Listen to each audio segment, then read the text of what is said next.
Hey guys, tonight we begin with a handful of barley and a secret that could kill you. Not the barley itself, though God knows that could happen too in the wrong hands. No, this is about what lies beneath the barley, about the folded paper hidden under sacks of salt and grain, pressed between layers of dried peas in the manor larder, tucked behind jars of preserves where only certain hands knew to look. This is the story of how England's great houses became postal systems for people who couldn't be seen carrying letters, how food storage became the most dangerous place in any estate, and how a simple trip to fetch flour could mean treason, romance, or revolution, depending on what you found under the third sack from the left. Before you get comfortable, let me ask something. If you're the kind of person who gets excited about secret compartments in old buildings and the hidden lives of people who weren't supposed to have secrets at all, you're in exactly the right place. Take a moment to subscribe to Quiet Manor Story, if that sounds like you, and tell me in the comments where you're watching from and what time it is there. I genuinely love knowing who's joining me for these deep dives into the quiet corners of history.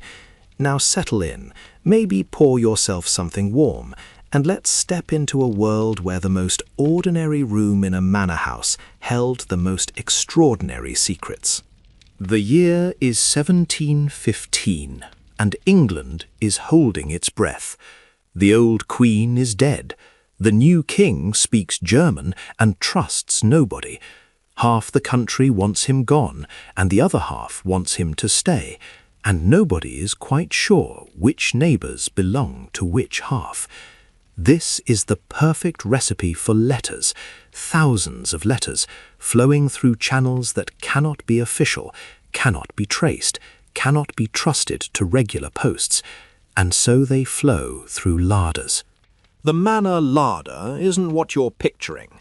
It's not a pantry, not a simple cupboard for bread and butter. In a great house, the larder is a room, sometimes several rooms, always cool, often underground or built into north-facing walls where sun never reaches. Stone floors, thick walls, dim light from small windows set high. The smell hits you first, this layered scent of dried herbs and curing meat, of earth and salt, and the sweet decay of apples stored too long. Barrels line the walls, sacks lean against each other like tired soldiers, hooks hang from beams with salted fish or venison wrapped in cloth. Everything has its place. Everything is organized by the head of household, or more often by the housekeeper, who knows every jar, every sack, every barrel, and what it contains. And the housekeeper in 1715 knows something else. She knows that the third barrel on the left, the one marked salt in careful letters, has a false bottom. Not a deep one, just deep enough. 6 inches of real salt on top, coarse and white, and beneath that a thin wooden disc that looks like the barrel's actual base until you press on the left side and it tilts up. Beneath that disc is air, darkness, and whatever has been left there. Lady Margaret Ashworth doesn't know about the false bottom yet. She's 19, newly married to Sir Thomas Ashworth, a man 40 years her senior, who spends most of his time in London, doing whatever it is men do when they have money and titles and gout. Margaret has been installed at Ashworth Manor like a piece of furniture, expensive but decorative, and she is quietly losing her mind with boredom. The days are identical. Rise at 9, breakfast in her rooms, walk in the garden if weather permits, needlework, more needlework, letters to her mother about nothing because nothing happens, supper at 6, bed at 10. The same faces every day, the same rooms, the same silence, broken only by the sound of her own breathing. She doesn't hate her husband. That would require feeling something about him, and mostly she feels nothing at all. He's old. He smells like wine and wet wool. He visits her bedroom once a week, with the enthusiasm of a man fulfilling a contract, which technically he is, and then returns to his own chambers. She is supposed to produce an heir. She has not done so yet. Nobody has directly blamed her, but the looks from the dowager, Thomas's mother, who lives in the West Wing and emerges only to make pointed comments about fertility, suggest that blame is coming. Margaret would write to someone about this if she had someone to write to, but her friends from before the marriage have drifted away, married themselves or moved to London, and her family lives 3 counties away and wouldn't understand anyway. You made a good match, they'd say. You have a house and money and servants. What more could you want? What she wants is something to happen. Anything. A fire would do, not a big one, just enough to break the routine. A visiting cousin, a scandal in the village, a mysterious stranger appearing at the gate. She has been reading novels, which the dowager disapproves of, and in novels things happen. Women have adventures, men declare doomed love. There are secrets and revelations and dramatic confrontations by moonlight. At Ashworth Manor, the most dramatic thing that happens is when cook burns the morning porridge. Until, of course, the letters start. Margaret first notices something odd on a Tuesday in March. She has come down to the kitchens, which she rarely does, because the housekeeper, Mrs. Gray, prefers that the mistress of the house stay upstairs where she belongs. But Margaret is desperate for any change of scenery, and she has developed a taste for the little almond cakes cook makes, the ones that never quite make it to the dining-room table, because cook claims they don't set properly. Margaret suspects this is a lie, and that cook eats them herself, but she doesn't mind. It gives her an excuse to visit the warm, busy world below stairs, where people actually do things. She's standing in the corridor outside the kitchen, listening to cook argue with one of the scullery maids about whether the fish is still good, when she sees Bridget, one of the housemaids, slip into the larder. Nothing unusual about that. Maids are always in and out of the larder. But something about Bridget's posture catches Margaret's attention. The girl glances back over her shoulder, quick and nervous, before disappearing into the dim doorway. Margaret waits. 30 seconds, a minute. Bridget doesn't emerge. Margaret moves closer, silent in her soft house slippers, and positions herself where she can see through the partly open door without being seen herself. Bridget is standing in front of the salt barrel, the large one on the left side. She has lifted off the lid and set it carefully aside. Now her hands are in the barrel, moving through the salt, searching. Her face is tense, concentrated. She finds something, pulls it out, and Margaret sees a flash of folded paper before Bridget tucks it into her apron. The whole operation takes perhaps 20 seconds. Bridget smooths the salt, replaces the lid, and turns toward the door. Margaret steps back, heart suddenly pounding, and presses herself against the corridor wall. Bridget emerges, walking quickly, and disappears towards the servants' stairs without looking back. Margaret stands very still, mind racing. A letter, hidden in the salt barrel, retrieved by a housemaid who has no business receiving letters, cannot read letters, wouldn't be sending letters to anyone who mattered enough to hide correspondence in food storage. This is interesting. This is in fact the first interesting thing that has happened since Margaret arrived at Ashworth Manor 6 months ago. She should forget about it. Well-bred young ladies do not spy on servants. Well-bred young ladies do not concern themselves with below-stairs affairs. Well-bred young ladies certainly do not investigate mysterious letters hidden in larders. But Margaret has been well-bred for 19 years, and it has gotten her absolutely nowhere, except married to a man who smells like old laundry and imprisoned in a house where nothing ever happens. She waits until Bridget's footsteps have faded completely. Then she walks into the larder as casually as she can manage, as if she has every right to be there, which technically she does, since she is the mistress of the house. though in practice Mrs. Gray has made clear that the larder is her domain, and Margaret is an interloper in her own home. The salt barrel is exactly where Bridget left it. Margaret approaches it, reaches for the lid, then stops. What if someone comes in? What if Mrs. Gray appears and demands to know what the mistress is doing rummaging through salt like a thief? Margaret glances toward the door. The corridor is empty. Cook is still arguing about fish. The moment stretches, taut with possibility. She lifts the lid. Salt. Coarse, white, endless. Her hands sink into it, cold and dry and slightly gritty. She digs carefully, trying not to disturb it too much, trying to leave no evidence of her search.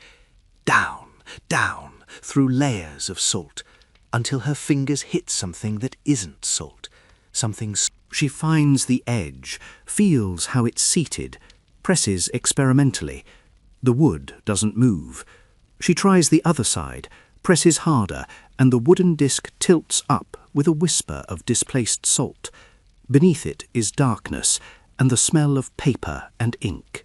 Her hand reaches into that darkness and finds paper, several pieces, folded and sealed. She pulls out 3 letters, examining them quickly in the dim light from the high window. No addresses on the outside, just single letters stamped in red wax. One has an M, another has a C, the third has an R. Margaret's heart is hammering now. This is so far beyond anything she should be doing that she can't quite believe she's doing it.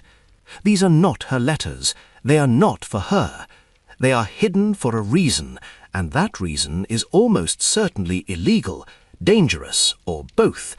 She should repress them, forget she saw anything, return to her needlework and her novels, and her safe, boring existence.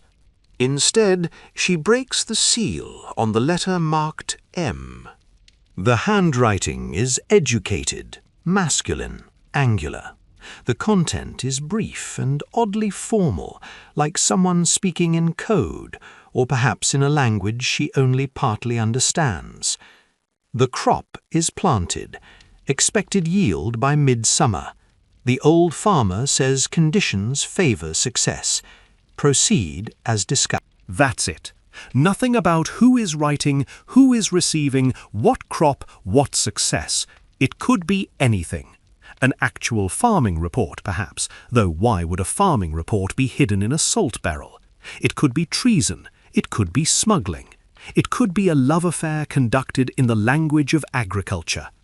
Margaret refolds the letter, trying to match the original creases exactly. Her hands are shaking slightly. This is ridiculous. She is the lady of Ashworth Manor.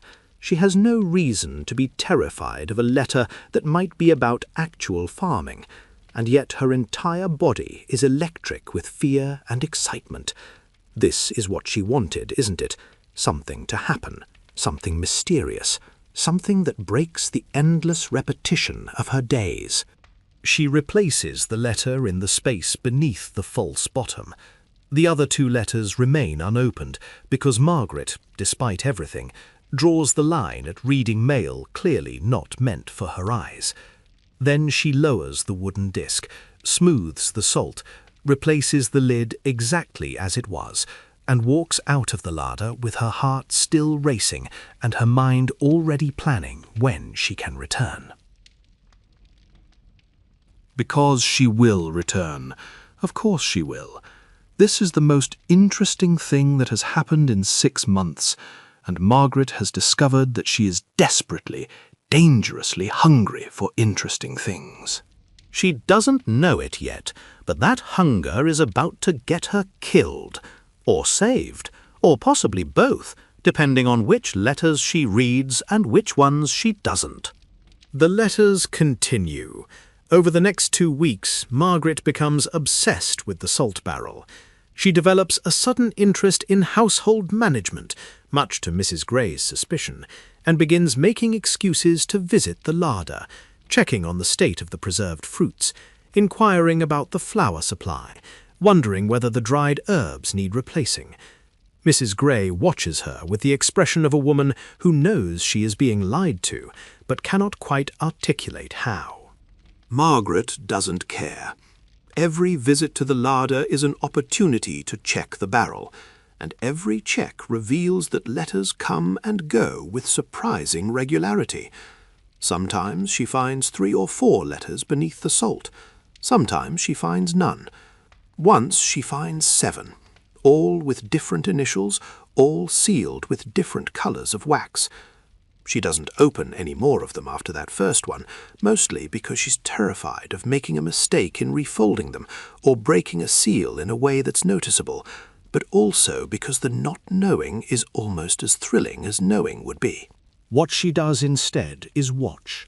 She stations herself in various locations around the house where she can observe the corridor leading to the larder without being obvious about it.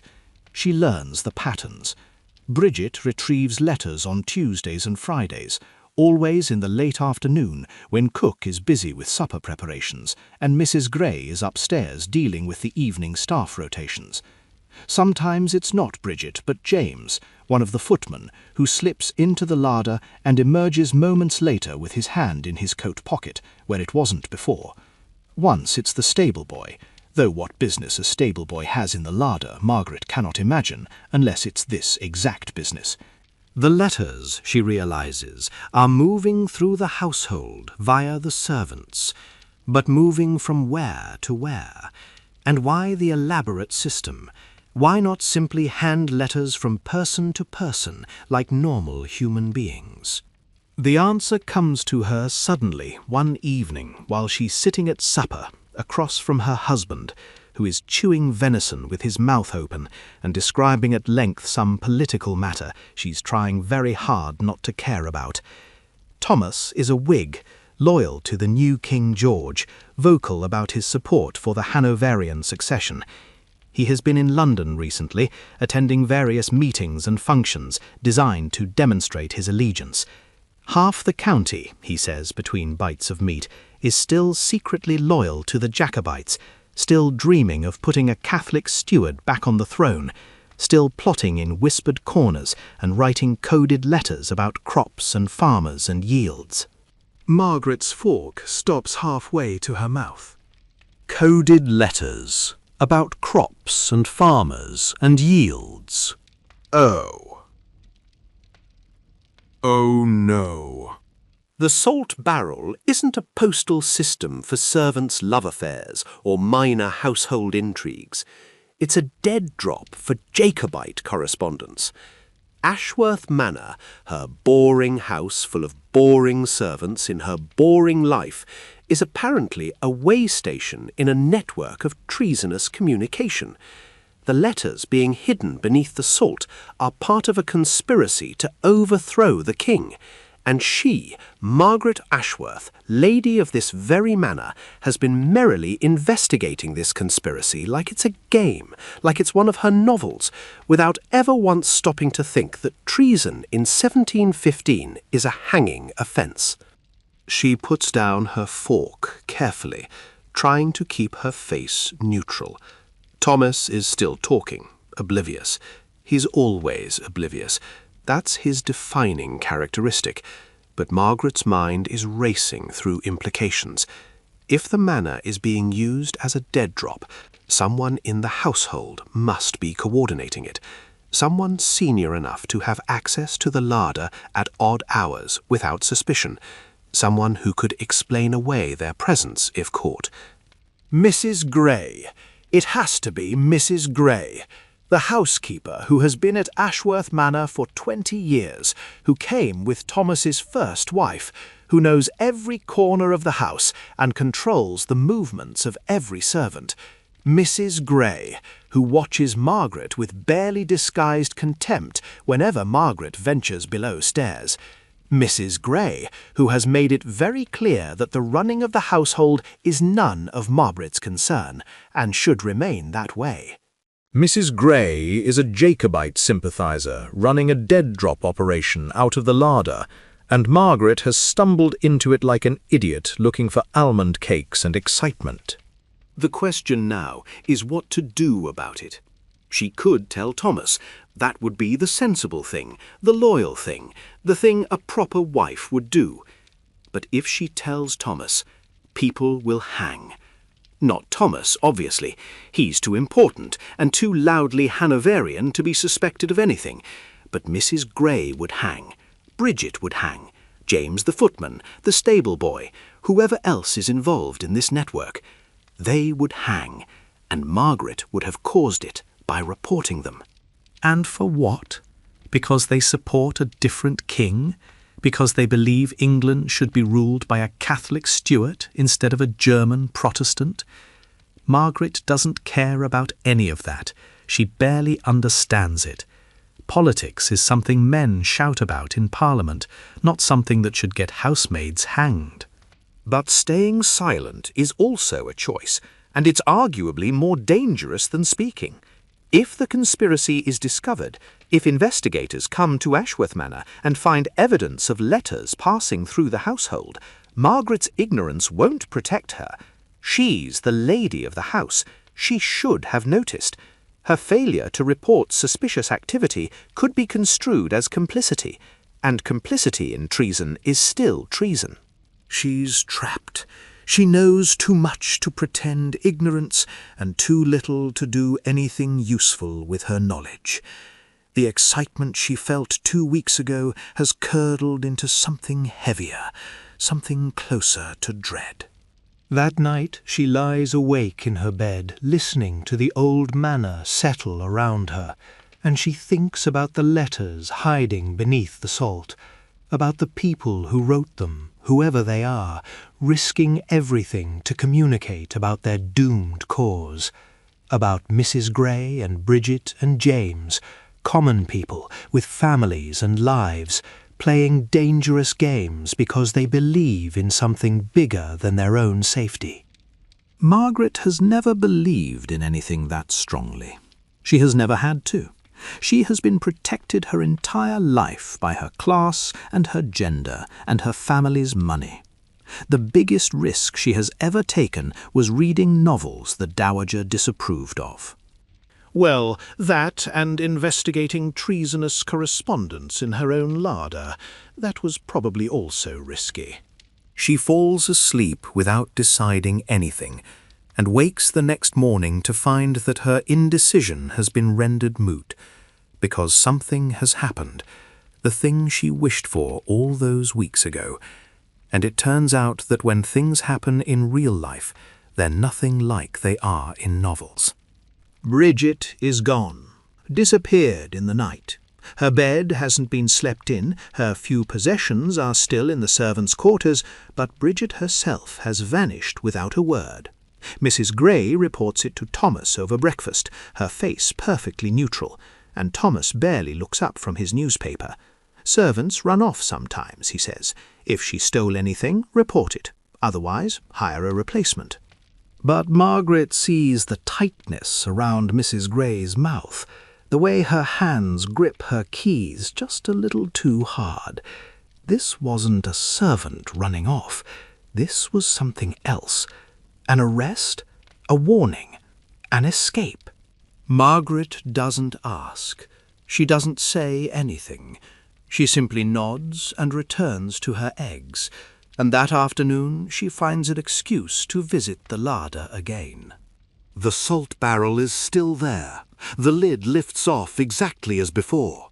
But when Margaret's hands sink into the salt and find the false bottom and tilt it up, the space beneath is empty.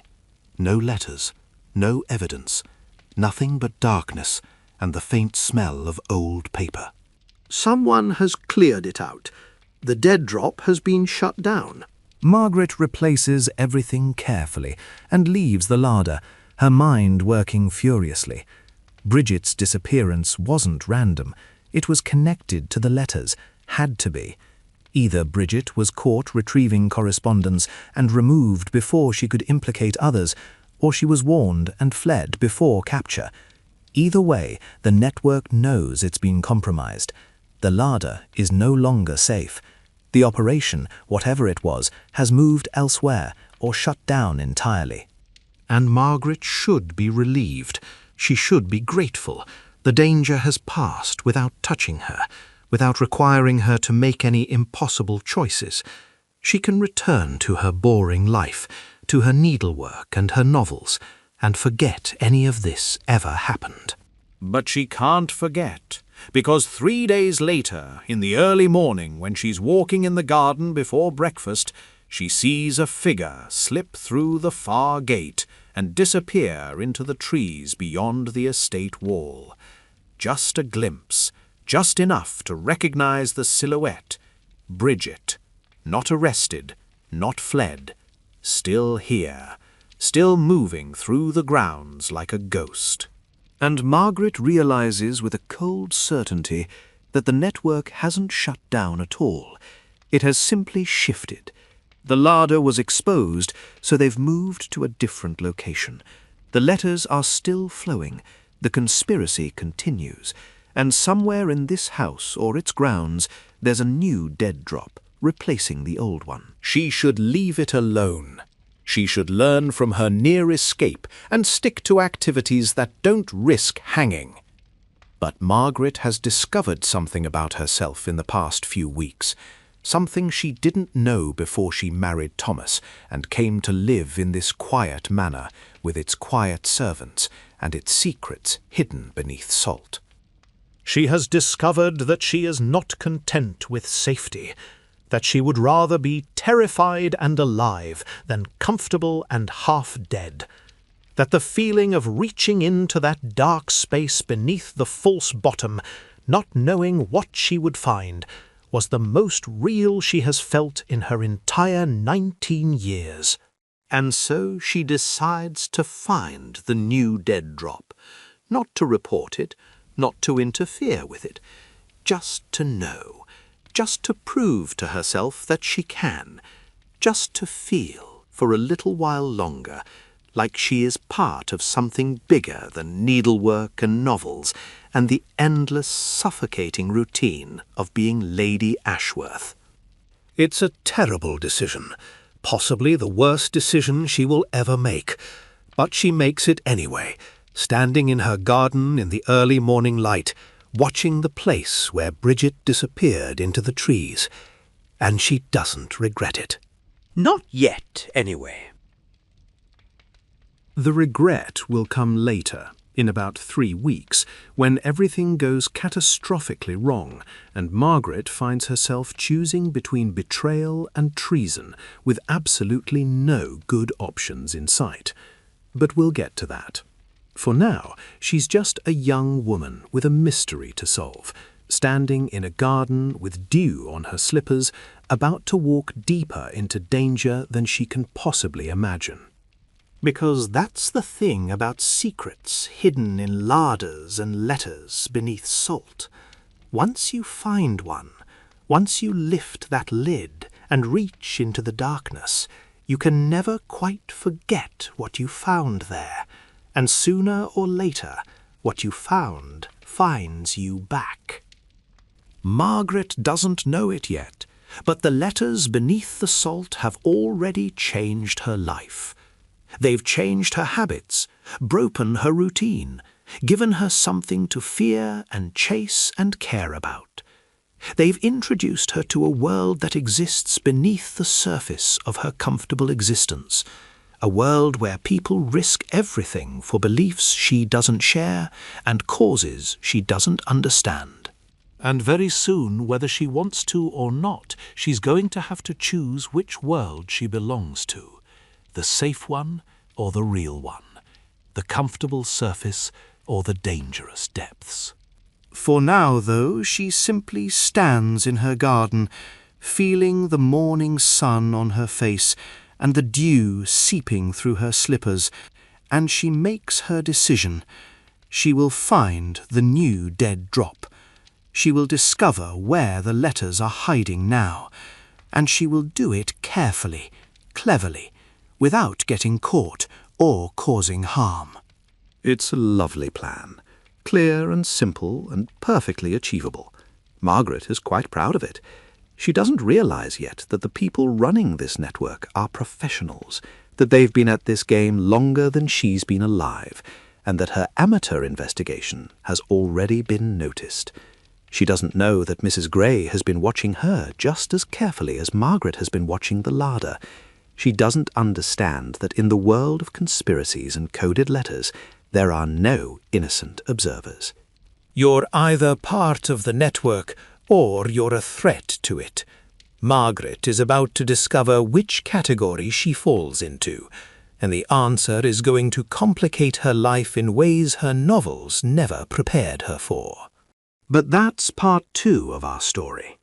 For now, she's standing in her garden making plans, feeling alive for the first time in months, completely unaware that she's already in far deeper than she knows.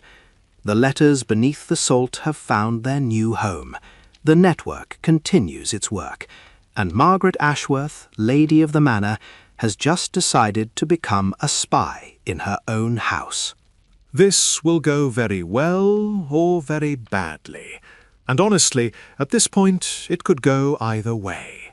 When we left Margaret, she was standing in her garden making the kind of decision that sounds reasonable in your head and absolutely insane when you say it out loud. Find the new dead drop, track the letters, become a spy in her own house. Simple, clean. What could possibly go wrong? Everything, as it turns out. Absolutely everything. The first problem is that Margaret has no idea how to find a secret dead drop if it's not conveniently located in a barrel she already knows about. She can't exactly ask Mrs. Gray where the household keeps its treasonous correspondence. She can't interrogate Bridget, who has apparently become some kind of phantom, appearing and disappearing at will. She can't even search the entire manor systematically, because there are approximately 80 rooms in Ashworth Manor if you count the attics and cellars, and Margaret has access to maybe 20 of them without arousing massive suspicion. So she does what any reasonable person would do when stalking conspirators. She follows Bridget. Or tries to. Turns out following people is significantly harder than novels make it look, especially when you're wearing a dress with 17 buttons and shoes that click on stone floors, and you're technically not supposed to be anywhere near the servants' areas in the first place. The first attempt ends with Margaret hiding in a linen closet for 40 minutes because she heard Mrs. Gray's voice and panicked. The second attempt ends with her getting thoroughly lost in the East Wing, which she didn't even know existed, and having to be rescued by a very confused footman who escorts her back to the main house like she's a wandering child. The third attempt actually works, sort of, in that she successfully follows Bridget from the kitchens to the stables to the old dairy building that hasn't been used in years, and watches as Bridget slips inside. Margaret waits 10 minutes, gathering courage, then follows. The dairy is dark and smells of old stone and mice. The equipment is still here, the butter churns and cheese presses, all covered in dust and spider webs. The light from the doorway barely reaches the back corners. Margaret moves carefully, trying not to make noise, trying not to think about what she'll say if Bridget catches her, trying not to think about spiders. She finds Bridget in the back corner, kneeling beside one of the old butter churns. Her hands are inside it, reaching into darkness, pulling out something that rustles. Paper. Multiple sheets. Bridget's face in the dim light is tense, focused, nothing like the cheerful girl who makes Margaret's bed and curtsies when she enters rooms. This Bridget looks older, harder, like someone playing a dangerous game and playing it well. Margaret should leave. This is already too far, too risky. But she's frozen in place, watching. And Bridget must sense something, because she turns suddenly, sees Margaret, and goes absolutely still. For approximately 5 seconds, nobody moves, nobody breathes. 2 women looking at each other in the darkness of an abandoned dairy, Both of them in places they shouldn't be. Both of them holding secrets they shouldn't have. Then Bridget does something Margaret doesn't expect. She smiles. It's not a friendly smile. It's the smile of someone who has just realized they're holding all the cards, and you're holding none. "Well then," Bridget says, her voice completely different from the soft servant's voice Margaret is used to. This voice is educated, controlled, amused. "I suppose we should talk, Lady Ashworth."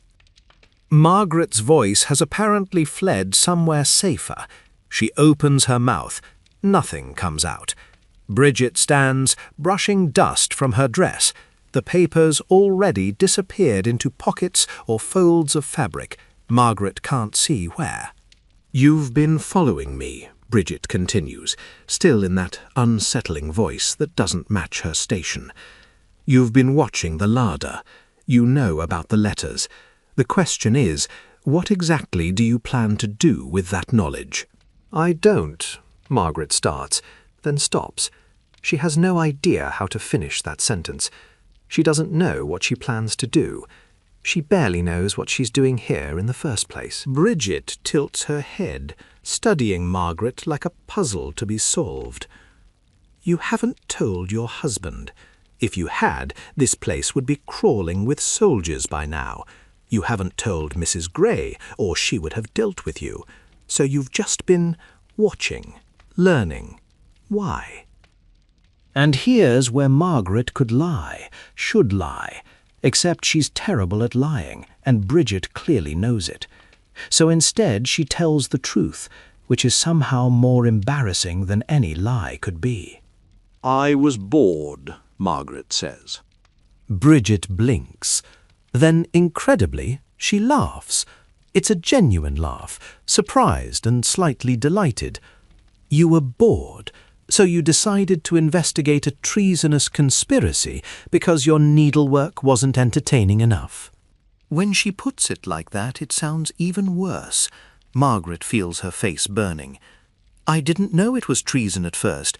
I just saw you taking letters from the salt barrel, and I was curious, and then I realized what it was, but by then I'd already seen too much, and I didn't know what to do, and I couldn't just pretend I hadn't seen anything, because I'm not good at pretending, and—" "Stop," Bridget says, not unkindly. "You're panicking. Breathe." Margaret breathes. It doesn't help much. She's standing in an abandoned dairy with a housemaid who is apparently not really a housemaid, discussing treason like it's the weather, and her entire life is about to implode. She can feel it imploding. This is the implosion moment. "I'm going to make you an offer," Bridget says, "and you're going to accept it, because the alternative is significantly worse for both of us. Are you listening?" Margaret nods. She's listening. She's very much listening. This is the most listening she has ever done. "We're moving letters through this estate," Bridget says. "Important letters. Letters that could change the course of England's history if they reach the right people. Letters that could get everyone involved hanged if they're intercepted. You've stumbled into this operation by accident, but now you know about it, which makes you a liability." Margaret's knees feel weak. She's about to be killed. This is how she dies, murdered in a dairy by a housemaid because she was too bored to mind her own business. The Dowager was right about novels being a bad influence. "However," Bridget continues, "you're also potentially useful. You're the lady of the house. You have access to places servants don't. You can move through society without suspicion. You can travel, visit neighbours, go to London if needed. And most importantly, you're clearly desperate." "I'm not." Margaret starts to protest, then realizes it's pointless. She is desperate for meaning. That's exactly what she is. "What are you suggesting?" "I'm suggesting," Bridget says, "that instead of being a liability, you become an asset. You join the network. You help move letters. You become what you've been pretending to be for the past 3 weeks. A spy in your own house. Except this time, you do it properly, with training and support. Margaret stares at her. This is insane. This is completely insane. She should refuse immediately, report Bridget to Thomas, return to her safe, boring life where the worst thing that happens is burnt porridge. Why would I do that, she asks instead. Why would I commit treason for a cause I don't even understand? Because, Bridget says, and her voice is suddenly gentle, almost kind, you're dying of boredom and loneliness in this house. You're 19 years old, trapped in a marriage you didn't want to a man you don't love, with no friends and no purpose and no hope that anything will ever change. I'm offering you purpose. I'm offering you something real. Yes, it's dangerous. Yes, you could hang, but at least you'd hang for something that mattered, instead of slowly suffocating in silk and safety. It's the cruelest, truest thing anyone has said to Margaret in her entire life. She wants to be offended, wants to defend her existence, wants to claim that her life has meaning and purpose, and she's perfectly fine, thank you very much. But she can't, because Bridget is right about all of it. I need to think, Margaret says finally. You have until tomorrow, Bridget says. After that, decisions will be made whether you participate or not. If you want in, meet me here at midnight. If you don't, she shrugs. Well, I suspect you'll keep our secrets, because revealing them would require explaining how you discovered them in the first place, and that explanation doesn't reflect particularly well on you, but we'll be watching regardless, just in case.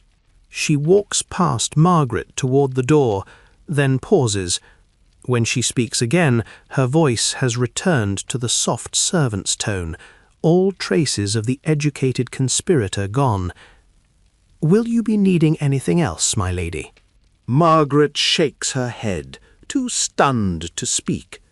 Bridget curtsies, perfectly respectful, and disappears into the daylight, leaving Margaret alone in the dairy with mice and dust, and the most dangerous decision of her life. She doesn't go home immediately. She sits on an old butter churn in the place where Bridget was kneeling, and she thinks about what's being offered. Purpose, danger, reality. The chance to be part of something bigger than her own small existence. The risk of hanging if it goes wrong.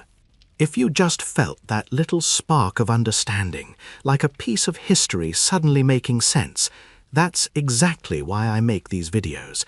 Subscribe to Quiet Manor Story if you want more of these moments. Because history isn't really about dates and battles. It's about ordinary people facing impossible choices in ordinary buildings. It's about the secret spaces where history happens while nobody's looking. Margaret sits in the dairy until the light begins to fade. Then she goes home, has supper with her oblivious husband, retires to her room, and stares at the ceiling, trying to decide if she's brave or just suicidal. At 11:45 that night, she makes her decision. She wraps a dark cloak over her nightdress, slips out of the house through the side entrance, and walks through the dark gardens to the dairy. Her heart is pounding so hard, she's certain it can be heard across the county. She's doing this. She's actually doing this. She's about to commit treason for a cause she doesn't believe in, simply because the alternative is dying of boredom. The Dowager was really right about novels. Bridget is already there when Margaret arrives, along with two other people Margaret doesn't recognize. One is a man in his 40s, dressed like a gentleman, but moving like someone used to manual labor. The other is a woman, perhaps 30, with sharp eyes and a sharper expression. Both of them study Margaret with the kind of assessment that makes clear they're evaluating her usefulness. "So," the man says, "you're the bored lady. Bridget tells me you want to play at Revolution." I don't want to play at anything, Margaret says, surprised at the steadiness in her own voice. I want to do something real. Bridget said you needed someone with access and mobility. I have both. I'm offering them. The sharp-eyed woman makes a noise that might be approval or might be disdain. It's hard to tell. Do you even know what cause you're serving? Do you care about the rightful king, about Catholic succession, about any of it? No, Margaret says honestly, but you do, and that seems to be enough. This time the woman definitely laughs, though not warmly. At least she's honest. That's something. She turns to Bridget. You think she can be trained? She followed me 3 times without being caught by anyone except me, Bridget says. She's clumsy but determined. She can learn. And if she's caught, the man asks, if she breaks under questioning? Then we all hang, Bridget says calmly. But that's always the risk. At least with her, we gain access to places we can't currently reach. The neighbouring estates, London society. That's worth some risk. They're talking about Margaret like she's not standing right there, which is both offensive and oddly reassuring. At least they're taking her seriously enough to debate her utility. The man looks at her for a long moment, his face unreadable in the darkness. 1 month, he says finally. Trial period. You do exactly what Bridget tells you. When she tells you, no questions, no deviations. You don't get to know the bigger picture. You don't get to know names or locations beyond what you absolutely need. You're a courier, nothing more. If you prove trustworthy and competent, we'll expand your role. If you prove neither, we'll remove you from the operation. Permanently. That last word hangs in the air with uncomfortable weight. Margaret swallows hard but nods. Understood. Good, the woman says. Then let's begin your education. Rule 1. Never write anything down. Ever. No diary entries about your exciting new secret life. No letters to your mother about the mysterious adventures you're having. Nothing. Information only travels through spoken words or the letters we give you. Clear? Clear, Margaret says. Rule 2. Your husband can never suspect. Neither can Mrs. Gray, who has her own reasons for allowing this operation, but doesn't need to know you're actively participating. As far as everyone is concerned, you're the same bored lady you've always been. Your cover is perfect because it's true. Don't ruin it by suddenly becoming interesting. Margaret almost laughs at the irony, but the woman's expression suggests laughing would be a mistake. Rule 3. If you're caught, you don't have any information to give them because we won't have given you any. You're just a naive girl who was coerced into carrying letters without understanding what they contained. Play stupid. Play innocent. Play every advantage your class and gender give you. And for God's sake, don't try to be noble. It gets people killed. How reassuring, Margaret mutters. The woman smiles, and it's the first warm expression Margaret has seen from her. If this was reassuring, it wouldn't need to be secret. Now, let's teach you about dead drops, recognition signals, and how to hide letters in places more creative than a salt barrel. For the next 2 hours, Margaret receives what can only be called a crash course in espionage. She learns that the butter churn has a false bottom, similar to the salt barrel, but better concealed. She learns that certain stones in the garden wall are loose and can be removed to reveal small cavities behind them. She learns that the old chapel on the estate grounds has a particular flagstone that lifts up to reveal a space beneath. She learns recognition signals, how to arrange flowers in a window to indicate danger, how to leave a particular book on a shelf to signal a message as waiting, how to walk through a crowd while passing a folded paper from hand to hand without anyone noticing. Her head is spinning by the time they finish. She's never learned so much in so few hours. She's never felt so completely out of her depth and so completely alive at the same time. Tomorrow, Bridget says, as they prepare to leave, you'll receive your first task. Simple, easy, just to see if you can follow instructions without panicking or making mistakes. If you succeed, we'll give you another and another, until either we trust you completely or we don't. What happens if you don't? Margaret asks. Bridget's expression is unreadable. Let's hope we don't have to find out. They leave separately, carefully. Bridget first, then the woman, then the man. Margaret waits another 10 minutes before slipping back through the gardens to the manor. The house is dark and silent. No one saw her leave. No one sees her return. She climbs back into her bed, still dressed in her nightclothes, and lies awake until dawn, trying to process what she's just done. She's joined a conspiracy. She's committed to treason. She's made herself part of a network that could get her killed. And the strangest part, the part she can barely admit even to herself, is that she feels more purposeful and alive than she has in her entire life. The novels were wrong about adventures. They're not exciting. They're terrifying and confusing, and they make you want to vomit from stress.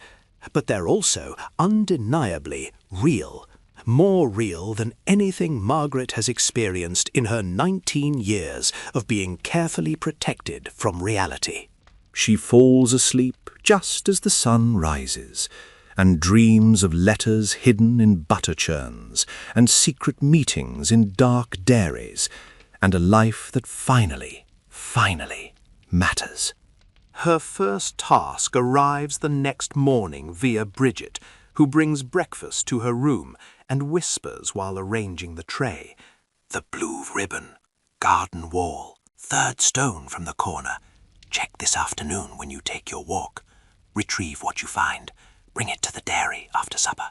That's it. No explanation, no context, just instructions. Margaret nods, trying to look casual, trying not to think about what she's agreeing to. Bridget leaves. Margaret stares at her breakfast, suddenly not hungry. The day passes with agonizing slowness. Every minute feels like an hour. Margaret tries to act normal, tries to be the same bored lady she was yesterday, but her mind is racing with possibilities and fears. What if someone sees her checking the garden wall? What if the thing she's supposed to retrieve is obviously treasonous and she's caught with it? What if this is a test and she's already failing by being so obviously nervous? By the time afternoon arrives, she's convinced herself this is a terrible idea and she should abandon it immediately. Then she remembers Bridget's words, that decisions will be made whether Margaret participates or not, and she realizes that backing out now might be more dangerous than continuing. She's already in. The only way is through. She takes her afternoon walk, just as she does every day. She strolls through the garden at her usual pace, stopping to examine flowers and breathe in the spring air. And when she reaches the garden wall, she runs her hand along the stones, as if admiring the construction, finds the 3rd stone from the corner, and feels it give slightly under her touch. Her heart hammering, she works the stone loose, glances around to make sure no one is watching, and reaches into the cavity behind. Her fingers find paper, folded small and tight. She pulls it out, palms it, slips it into her dress pocket, and replaces the stone all in one smooth motion that surprises her with its efficiency. She did it. She actually did it. She's now carrying treasonous correspondence on her person, in her pocket, against her thigh, where anyone could find it if they thought to search her. The idea makes her slightly dizzy. She continues her walk, returns to the house, goes to her room, locks the door, and finally looks at what she's retrieved.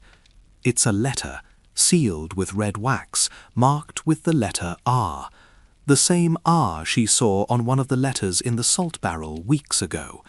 She doesn't open it, she's learned that much at least, but she holds it for a moment, feeling the weight of it, the reality of it. This letter might be planning a rebellion. It might be coordinating an invasion. It might contain information that could overthrow the government or spark a civil war. Or it might be instructions about where to send the next shipment of supplies, or a love letter between separated conspirators, or something completely mundane, dressed up in the language of revolution. She doesn't know. She won't know. That's not her role. She's just the courier, the invisible woman moving invisible things between invisible places. It should feel small, inconsequential. Instead, it feels like the most important thing she's ever done. After supper, she takes her evening walk. Another normal routine, nothing suspicious, and diverts to the dairy. Bridget is waiting. Margaret hands over the letter. Bridget examines the seal, nods approval, and tucks it away. "Well done," she says simply. "First task complete. Tomorrow there will be another." "What was in it?" Margaret asks, unable to help herself. Bridget smiles.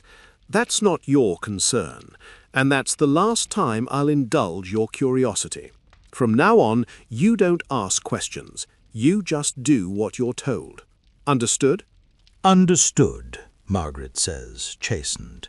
She returns to the house, to her comfortable bed and her comfortable room, and her comfortable prison that she's just made exponentially more dangerous.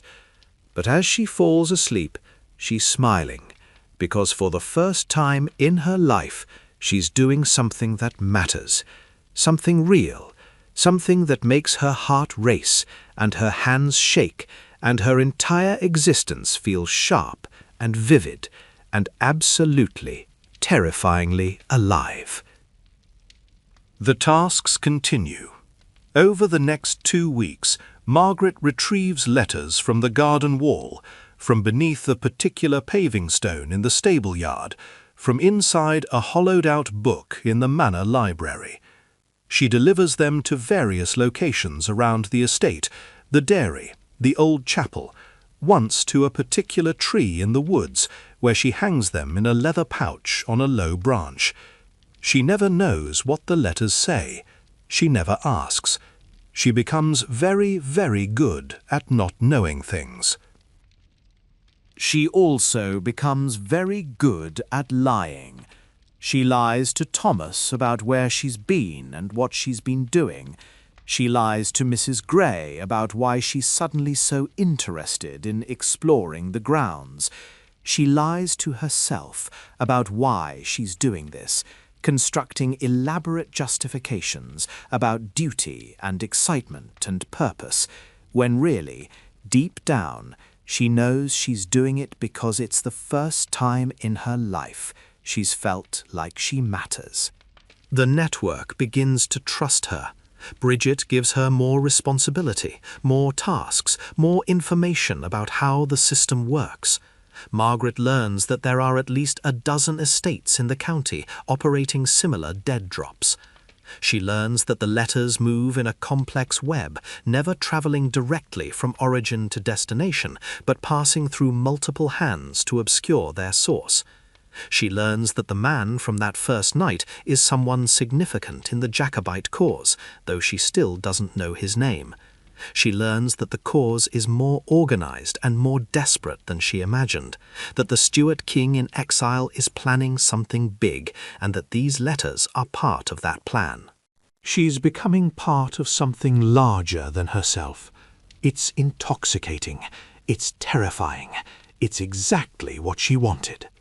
And then, 3 weeks into her new career as a reluctant revolutionary, everything falls apart. It starts small. A new servant appears at the manor, A man named William who claims to be a footman, but moves wrong, watches too carefully, asks too many questions. Margaret notices him because she's learned to notice things now, learned to watch for people who are watching her. She mentions it to Bridget. "We know about him," Bridget says quietly. "He's here for your husband. The government is getting nervous about Jacobite activity in the county. They're placing informants in households they suspect of sympathy." "But Thomas is loyal to King George," Margaret protests. "Everyone knows that." Everyone knows what Thomas wants them to know, Bridget says carefully. But his first wife was Catholic. His mother still is, quietly. And he's been sending money to relatives in France. That's suspicious enough for investigation. Margaret feels the ground shifting beneath her. Is Thomas part of this? The network? "No," Bridget says. "He's genuinely loyal, but his household isn't. And that's going to become a problem very, very soon." She's right. 2 days later, soldiers arrive. Not many, just a dozen, but they're official and they're searching the manor. They have a warrant. They have orders. They're looking for evidence of treasonous correspondence. Margaret watches from her window as they systematically work through the house. They check the larder, naturally. They find the salt barrel, examine it, find nothing because the false bottom was removed weeks ago, and move on. They check the dairy. They check the chapel.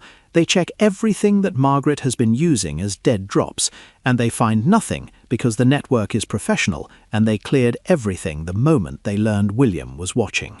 But the soldiers are persistent. They question the servants one by one. They search personal belongings. They're not gentle about it. And when they question Bridget, when they press her about her movements and her duties, and why several people have reported seeing her in odd places at odd times, something breaks. Margaret doesn't know what breaks. She doesn't see it happen.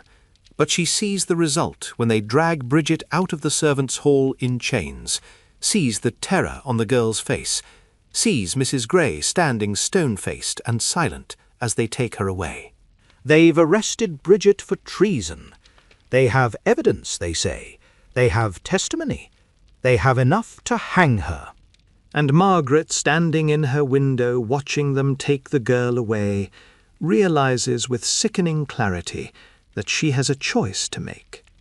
She could come forward. She could admit that she's been part of the network, that Bridget was following orders, that the conspiracy is far larger than one housemaid. Her testimony could possibly save Bridget's life by making clear she was just a cog in a bigger machine, not the architect of it. But coming forward would expose everything. It would expose Margaret's role, Mrs. Gray's role, the entire network. It would destroy the cause these people are risking everything for. It would betray everyone who trusted her, and it would almost certainly result in her own hanging alongside. So she stays silent. She watches them take Bridget away. She watches the soldiers search the rest of the house and find nothing. She watches them eventually leave, frustrated but convinced they've caught at least one conspirator. She watches the whole thing from her window, like she's watching a play, separate from it, not responsible for it, just an observer of history happening around her. And then she goes to her room and quietly, thoroughly, falls apart. Because this is what revolution actually costs. This is what happens when ordinary people play at extraordinary things. This is the price of excitement and purpose and feeling alive. Someone pays, usually someone who can't afford to pay. Bridget is going to hang for carrying letters Margaret could have carried, for taking risks Margaret should have shared, for being the one caught while Margaret remains safe in her comfortable prison, protected by her class and her gender and her husband's position. It's not fair. It's not right. and Margaret has absolutely no idea what to do about it. That night, the man from the dairy appears at her window. She doesn't know how he got there, how he knew which room was hers, how he climbed the wall. But he's there, and his face is grim. They have Bridget, he says unnecessarily. I know, Margaret whispers. What do we do? Nothing, he says. We can't risk the network for one person. That's the rule. You know that. She'll hang, Margaret says. Yes, he agrees. She probably will. And you'll stay silent and safe and alive to carry on the work. That's how this functions. Individual lives don't matter. The cause matters. He leaves before Margaret can argue, disappearing back into the darkness like he was never there. And Margaret stands in her room, understanding for the first time what she's really part of. Not an adventure, not a game. A machine that uses people and discards them when they're no longer useful. A cause so important that individual suffering doesn't matter. She has a choice now. The same choice she's had all along, really. She can stay silent, stay safe, and let Bridget die. Or she can speak up, expose everything, and almost certainly die alongside her. It should be an easy choice. Self-preservation should win. But Margaret keeps seeing Bridget's face when they dragged her away. Keeps thinking about the girl who gave her purpose and training and trust. She doesn't make the decision that night, or the next day, or the day after that. She lets time pass, lets the trial approach, lets the machinery of justice grind toward its inevitable conclusion. She tells herself she's waiting for the right moment, waiting for a better option, waiting for something that will make the choice easier. But really, she's just waiting to see if she's brave enough to do the right thing, or coward enough to do the safe thing. And that, more than anything, is what the letters beneath the salt have taught her. That moral choices are never as clear as novels make them seem. That there are no good options, only impossible ones. That sometimes the bravest thing you can do is survive, and sometimes the bravest thing you can do is refuse to.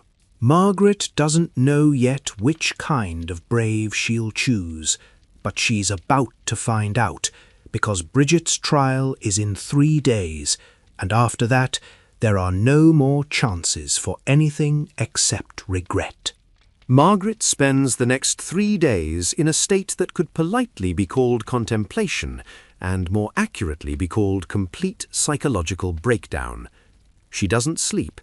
She barely eats. She paces her room like a caged animal, running through scenarios, consequences, possibilities. She could testify. She could stay silent. She could run away entirely, though where exactly a 19-year-old lady goes when she's fleeing both her marriage and a treasonous conspiracy is unclear. Thomas notices, finally, that his wife is behaving oddly. He asks if she's ill. Margaret tells him she's fine, just a headache, just tired, just the usual feminine complaints that men have been trained not to question too deeply. He accepts this immediately, relieved to not have to deal with actual concern for her well-being, and returns to his correspondence. Thomas is very good at not noticing things. It's practically his defining skill. On the morning of the 3rd day, Margaret makes her decision. Or rather, the decision makes itself. Because when she really examines what she's willing to live with and what she's willing to die for, there's only one option that doesn't make her want to vomit from self-loathing. She's going to testify. She's going to tell the truth about the network, her involvement, everything. She's going to expose the conspiracy, betray everyone who trusted her, and probably get herself hanged alongside Bridget. But at least she won't have to spend the rest of her life knowing she let an innocent girl die to protect her own comfortable existence. It's possibly the stupidest decision she's ever made. It's definitely the bravest. The line between stupid and brave has turned out to be much thinner than novels suggested.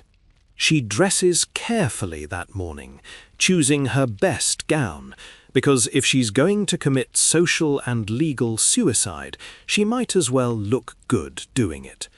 She writes a letter to her mother, carefully worded to not incriminate anyone, but explaining vaguely that Margaret has made choices she believes are right, even if they're not wise. She seals it and leaves it on her desk, where someone will find it eventually. Then she goes downstairs, tells Thomas she needs to speak with him urgently, and waits in the library for him to arrive. Thomas enters looking mildly annoyed at being summoned. He has a meeting in town this afternoon. He has correspondence to answer. He has important business that doesn't involve his wife's sudden need for attention. Margaret watches him settle into his chair, watches him arrange his face into an expression of patient forbearance, and realizes with crystal clarity that she has absolutely no respect for this man she married. "I need to tell you something," she says, "about Bridget, about the letters, about everything." Thomas's expression shifts from annoyed to confused. What letters? So Margaret tells him. She tells him about the salt barrel and the dead drops and the network running through his household without his knowledge. She tells him about her investigation, her recruitment, her work as a courier. She tells him about Bridget being arrested for activities they were all involved in, about the injustice of one person being punished while others remain safe. She tells him everything, except the names of the people she worked with, because she'll betray the conspiracy, but she won't betray individual conspirators who trusted her with their lives. Thomas listens to all of this with an expression that cycles through disbelief, horror, anger, and eventually something that might be respect mixed with absolute fury. "You're telling me," he says slowly, when she finishes, "that you've been committing treason in my house, under my roof, using my servants and my property to support a rebellion against the king I've sworn loyalty to." Yes, Margaret says, there's no point softening it now. "You're telling me that you did this knowingly? That you weren't coerced or deceived? You simply decided to betray your husband and your country because you were bored?" When he puts it like that, it sounds even worse. "Yes," Margaret says again. Thomas stands. He paces to the window, looks out at the gardens, and she can see his mind working through implications and consequences. His wife is a traitor. His household is compromised. His own loyalty will be questioned simply because he didn't notice what was happening under his nose.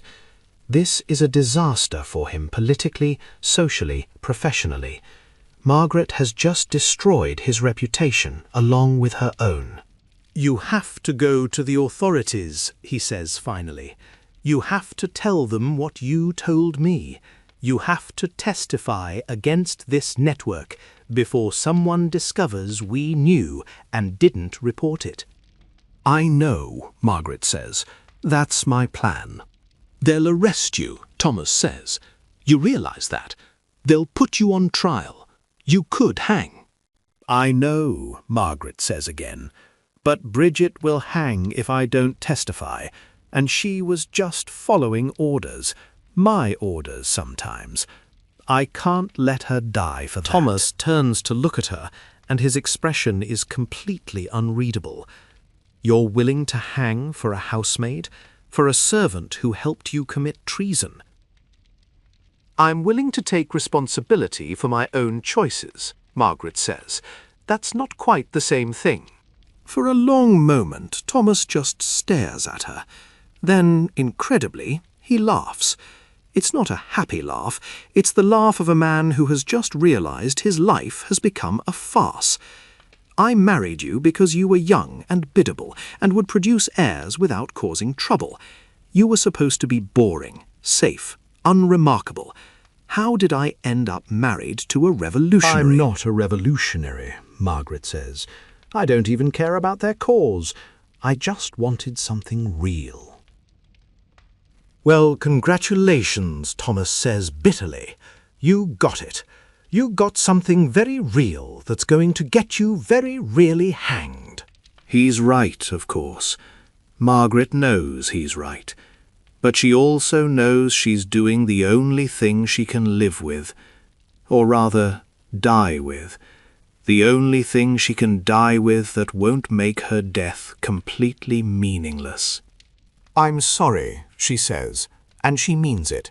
She's sorry for the position she's put him in, sorry for the scandal she's about to cause, sorry for being such a spectacular failure as the boring wife he wanted.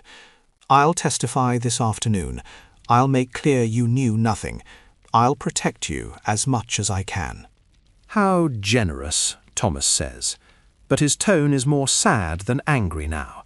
He looks at her like he's seeing her for the first time, this girl he married for her bloodline and her father's money, and he's discovering she's an actual person with thoughts and choices and the capacity to completely destroy both their lives. You know this will ruin me regardless. The husband who couldn't control his wife, who didn't notice treason in his own house. My political career is finished. I know, Margaret says for the third time. She seems to be saying that a lot today. I'm sorry. Thomas nods slowly.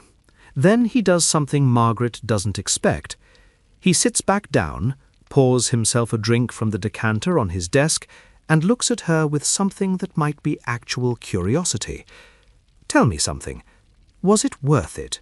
The letters and the secrets and the excitement. Was it worth what's about to happen? Margaret thinks about this carefully. She thinks about the terror and the purpose and the feeling of mattering. She thinks about Bridget's face when they took her away, about the weight of folded paper in her pocket, about standing in dark dairies, making choices that felt enormous and real. She thinks about being 19 and bored and half dead with routine, and then being 19 and terrified and absolutely alive. Yes, she says, even with how it's ending. Yes. Thomas nods like this makes sense somehow. Then he drains his drink, stands, and straightens his coat. Right then. I'll accompany you to town. We'll go to the magistrate together. I'll testify that you confessed everything to me this morning, that I had no prior knowledge, that I am horrified and cooperative. Maybe that will salvage something of my reputation. And maybe, just maybe, your testimony will be enough to spare both you and your housemaid from hanging. Women sometimes get mercy, particularly young, pretty, high-born women who claim they were led astray. It's probably the most pragmatic thing Thomas has ever said to her. It's also, in its way, kind. He's trying to save her life, even though she's destroyed his career. Margaret feels a sudden surge of something that might be affection for this boring old man she married. Thank you, she says. Don't thank me yet, Thomas says grimly. Let's see if we survive the afternoon first. They ride to town in Thomas's carriage, sitting across from each other in silence. Margaret watches the familiar landscape roll past and wonders if this is the last time she'll see it as a free woman. The manor, the gardens, the tenant farms, the village, her whole life contained in this small corner of England. She thought it was a prison. Maybe it was, but it was also home, and she's about to lose it. The magistrate's office is in the market square, above a shop that sells fabric and buttons. They climb the narrow stairs, Thomas going first, Margaret following with her heart in her throat. The magistrate is a thin man named Peters, who knows Thomas socially and greets him with the easy warmth of someone who hasn't yet heard that Thomas's wife is a traitor. Lord Ashworth, Peters says, what brings you to town? I thought you had meetings in London this week. Change of plans, Thomas says. My wife has information about the housemaid arrested for treason, about the network she was involved with. Peter's expression shifts instantly from friendly to alert. Does she now? That's very interesting indeed. Please, Lady Ashworth, sit down and tell me everything. So Margaret sits, and she tells him. Not everything. She still won't name names, won't identify the man from the dairy, or the sharp-eyed woman, or anyone else who trusted her. But she tells him about the dead drops, the letter movement, her own involvement. She makes herself sound more naive than she was, more manipulated than she felt, playing into every expectation Peters has about young ladies being led astray by clever conspirators. It's humiliating. It's also strategic, because Peters wants to believe she's a victim, wants to believe this is a story about innocent nobility being corrupted by cunning servants. That narrative lets him preserve his worldview, where class and breeding actually mean something. Margaret is happy to let him believe whatever makes him And the housemaid lenient. Bridget, Peters asks, she recruited you? She approached me after I discovered the salt barrel, Margaret says carefully. She said I could either join them or they'd have to take steps to ensure my silence. I was frightened. I did what I was told. It's close enough to the truth to be believable. Peters nods sympathetically. These Jacobites are dangerous people. They prey on the vulnerable, on women and servants who don't understand the consequences. You were very brave to come forward, Lady Margaret Ashworth. doesn't feel brave. She feels like a liar and a betrayer. But if lying and betraying gets both her and Bridget out of this alive, she'll swallow the guilt. What happens now? She asks. Now, Peter says, you'll give us a formal statement, written testimony about everything you've told me. Names, if you have them, though I understand if you don't. Locations of these dead drops, so we can secure them. And then we'll need you to testify at the trial. And Bridget, Margaret presses, if I testify that she was just following orders, that I was as involved as she was, will that change her sentence? Peters looks uncomfortable. That's for the judge to decide. But your testimony will be considered. It may make a difference. I can't promise anything. It's not the guarantee Margaret wanted, but it's something. She nods. I'll testify. I'll do whatever I need to do. Thank you for spending this time with me, following Margaret's story. If this tale of secret larders and impossible choices changed how you think about the ordinary people who made history happen, I'd be grateful if you'd subscribe to Quiet Manor Story and share your thoughts. What surprised you most? What would you have done in Margaret's place? What does this story reveal about the cost of standing up or staying silent? I read every single comment, and I'm genuinely curious about your perspectives on these quiet acts of courage and consequence. The trial happens 2 weeks later, and it's nothing like Margaret imagined. She thought it would be dramatic, full of passionate speeches and moral declarations. Instead, it's tedious and procedural. A lot of men in wigs reading documents and asking technical questions about dates and locations and who said what to whom. Bridget is brought in wearing chains, looking small and exhausted. She doesn't look at Margaret. Margaret doesn't blame her. She's about to testify about their conspiracy, and even though Margaret is trying to help, it must feel like betrayal. Margaret takes the stand when called and tells her carefully crafted version of events. She emphasizes her own involvement, minimizes Bridget's agency, makes it sound like they were both tools of larger forces. She plays the naive lady perfectly, answering questions with just the right mix of shame and confusion. The prosecutor tries to trip her up, to get her to admit to more knowledge than she's claiming, But Margaret has practiced being underestimated her entire life. She knows exactly how to appear harmless. When she finishes, she glances at Bridget and sees something unexpected in the girl's face. Not gratitude, not forgiveness, but understanding, maybe even respect. Bridget gets it. Bridget knows what Margaret is trying to do, knows the risk she's taking, knows this testimony is the best chance either of them has. The judge deliberates for 2 hours. When he returns, his face is grave. On the charge of treason against the Crown, he says, "I find the defendant Bridget Moore guilty." Margaret's heart sinks. She failed. Her testimony wasn't enough. But the judge continues. However, given the testimony of Lady Ashworth, and considering the defendant's youth, and the evidence that she was operating under coercion and direction from others, I am inclined towards mercy.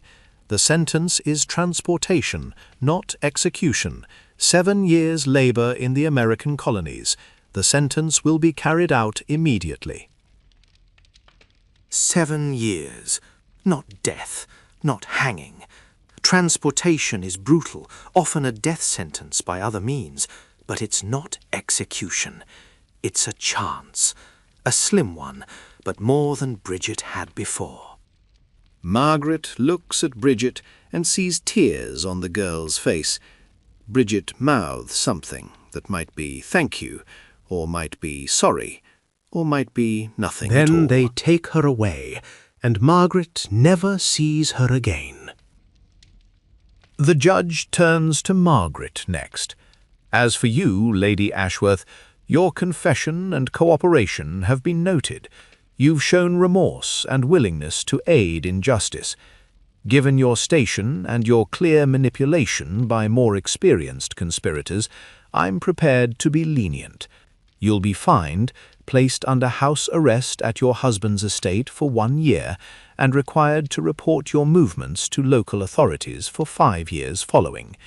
You're fortunate your husband is willing to vouch for your character and maintain custody of you. Many men would not be so understanding.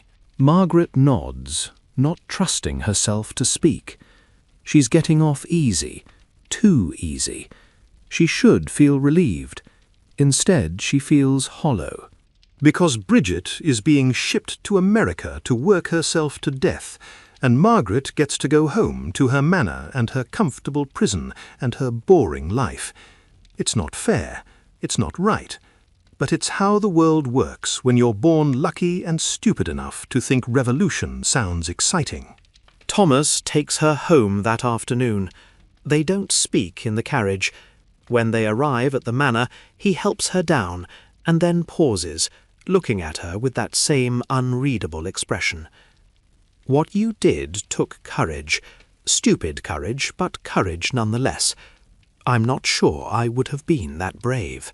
You weren't the one who let someone else take the blame, Margaret says quietly. I was trying to fix that. You did what you could, Thomas says. That's more than most would do. He's trying to be kind. Margaret appreciates it. But kindness doesn't fix the fact that Bridget is going to America, while Margaret stays in England. That class and privilege protected her while leaving Bridget exposed. That the system is designed to save people like Margaret and sacrifice people like Bridget. Margaret spends her year under house arrest thinking about this, about fairness and choices and the price of excitement. She thinks about letters hidden beneath salt and barley, about dead drops in dairies and butter churns, about the secret postal system that ran through English manor houses carrying treasonous dreams. The Jacobite rebellion fails, as everyone probably knew it would. The Stuart king stays in exile.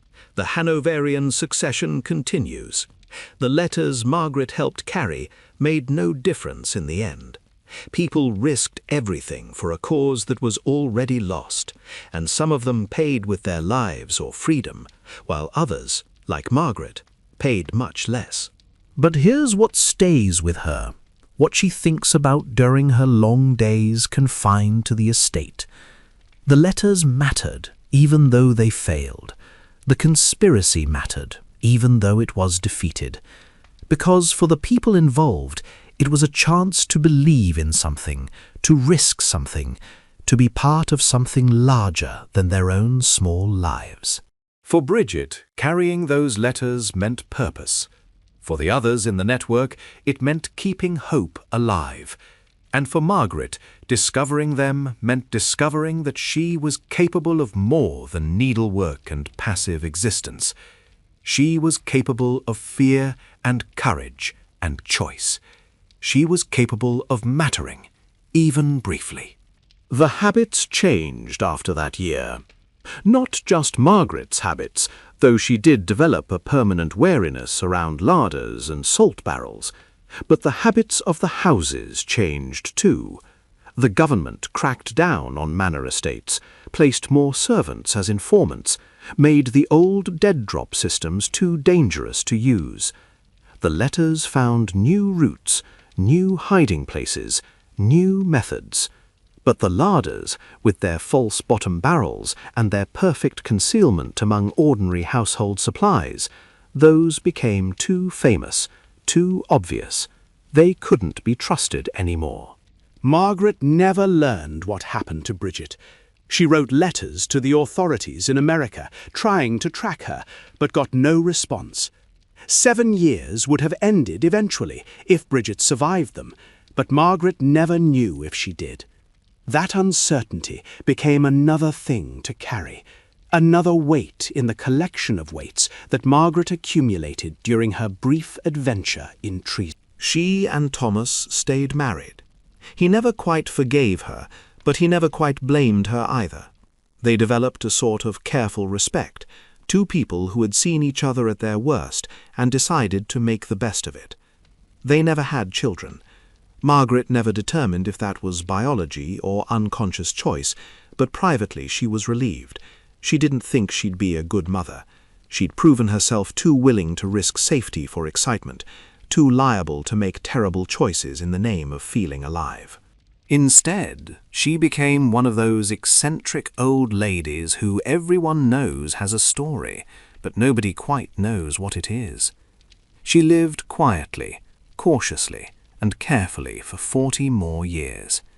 She died in her sleep at 59, in the same bed where she'd spent so many nights planning treasonous activities and regretting them in equal measure. Her obituary was brief and respectful. It mentioned her charitable work and her devotion to her husband and her quiet life at Ashworth Manor. It didn't mention the letters beneath the salt, the conspiracy she joined, the girl she tried to save.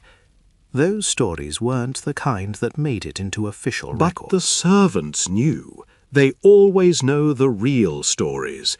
They knew about the year when the quiet lady became interesting, about the housemaid who was transported for treason, about the dead drop in the salt barrel that changed everything.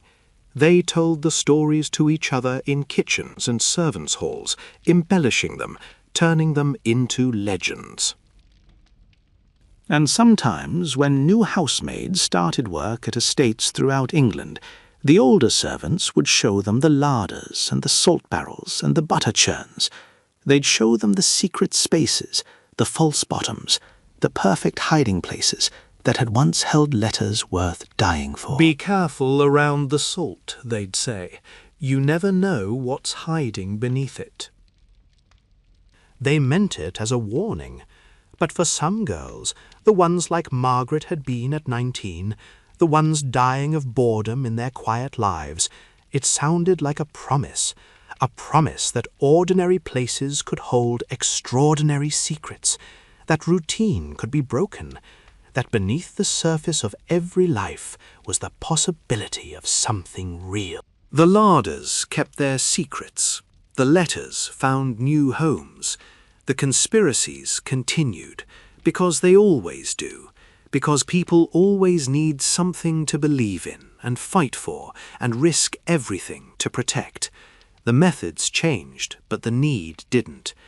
And somewhere in the margins of history, in the spaces between official records and proper obituaries, stories about housemaids and bored ladies and letters hidden beneath salt, about choices that seemed simple until you had to make them, about the price of excitement and the cost of staying silent, and the impossible mathematics of trying to do the right thing when there are no right options. Stories about how secret larders hid letters beneath salt and barley sacks, and how those hidden letters changed habits and lives and rules in ways both quiet and profound, how they offered threats and promises in equal measure, how they reminded people that they had power, even when that power was just the ability to reach into darkness and pull out folded paper that might change the world. Or might not, might just get them killed or transported or ruined, might just be words on a page moving from hand to hand in the dark, making no difference except to the people who carried them. But that's the thing about letters and secrets and hidden spaces. You never really know what they're worth until you reach for them, until you take that risk, until you lift the lid and sink your hands into the salt and see what you find beneath. Margaret learned this the hard way. She learned that curiosity has consequences, that excitement has costs, that doing the right thing often feels suspiciously like doing the wrong thing until time passes and you understand what you were really choosing. She learned that she wasn't special, that she was just an ordinary person who made some extraordinary choices for reasons that seemed important at the time, that history isn't made by heroes with noble causes. It's made by people who reach into dark spaces and pull out secrets, not knowing if those secrets will save them or destroy them.